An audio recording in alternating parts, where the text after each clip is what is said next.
নতুন corona variant শনাক্ত পার্শ্ববর্তী দেশে স্বাস্থ্য অধিদপ্তরের জরুরি নির্দেশনা। করোনা ভাইরাসের নতুন সাব ভেরিয়েন্ট সংক্রমণ বৃদ্ধির প্রেক্ষিতে সতর্কতামূলক বার্তা। পার্শ্ববর্তী দেশে করোনা ভাইরাসের নতুন সাব ভেরিয়েন্টের সংক্রমণ বৃদ্ধি, বাংলাদেশে সতর্কতামূলক ব্যবস্থা জোরদার। পার্শ্ববর্তী বিভিন্ন দেশে করোনা ভাইরাসের নতুন ও উদ্বেগজনক সাব ভেরিয়েন্ট যেমন ওমিক্রন LF.7, XFG, JN1 ও NB.1.81 এর সংক্রমণ বৃদ্ধি পাওয়ায় বাংলাদেশ সরকার নতুন করে সতর্কতামূলক পদক্ষেপ গ্রহণ করেছে।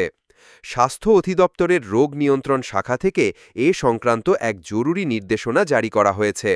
স্বাস্থ্য অধিদপ্তরের লাইন ডাইরেক্টর অধ্যাপক ডাক্তার মোহাম্মদ হালিমুর রশিদ স্বাক্ষরিত এক বিজ্ঞপ্তিতে বলা হয়, আন্তর্জাতিক ভ্রমণকারীদের মাধ্যমে বাংলাদেশের নতুন ভ্যারিয়েন্টের প্রবেশ প্রতিরোধে দেশের সব স্থল, নৌ ও বিমানবন্দরে IHR 2005 স্বাস্থ্য ডেস্ক সমূহে স্বাস্থ্য পরীক্ষা, স্ক্রিনিং ও নজরদারি জোরদার করতে হবে। সংক্রমণ প্রতিরোধে সাধারণ নির্দেশনা: সাবান দিয়ে অন্তত ২০ সেকেন্ড সময় নিয়ে বারবার হাত ধুতে হবে। নাক ও মুখ ঢাকার জন্য মাস্ক ব্যবহার বাধ্যতামূলক। আক্রান্ত ব্যক্তির কাছ থেকে কমপক্ষে ৩ ফুট দূরত্ব বজায় রাখতে হবে। অপরিষ্কার হাতে চোখ, নাক বা মুখ স্পর্শ করা থেকে বিরত থাকতে হবে।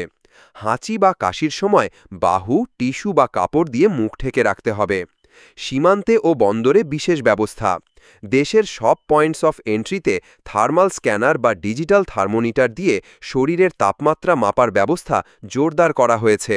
স্বাস্থ্যকর্মীদের জন্য যথেষ্ট পরিমাণ মাস্ক, গ্লাভস ও পার্সোনাল প্রোটেক্টিভ ইকুইপমেন্ট PPE সংরক্ষণের নির্দেশনা দেওয়া হয়েছে।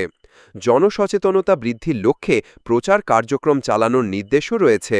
সন্দেহভাজন রোগীদের ক্ষেত্রে করণীয়: অসুস্থ ব্যক্তি যেন ঘরে থাকেন এবং অবস্থা গুরুতর হলে দ্রুত নিকটস্থ হাসপাতালে যোগাযোগ করেন। আক্রান্ত ব্যক্তিকে অবশ্যই মাস্ক ব্যবহার করতে বলা হয়েছে।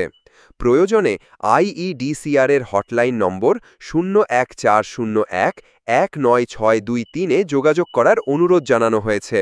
স্বাস্থ্য অধিদপ্তর আরও জানিয়েছে, জরুরি প্রয়োজন ব্যতীত ভারতসহ সংক্রমিত দেশসমূহে ভ্রমণ করা থেকে বিরত থাকার আহ্বান জানানো হয়েছে।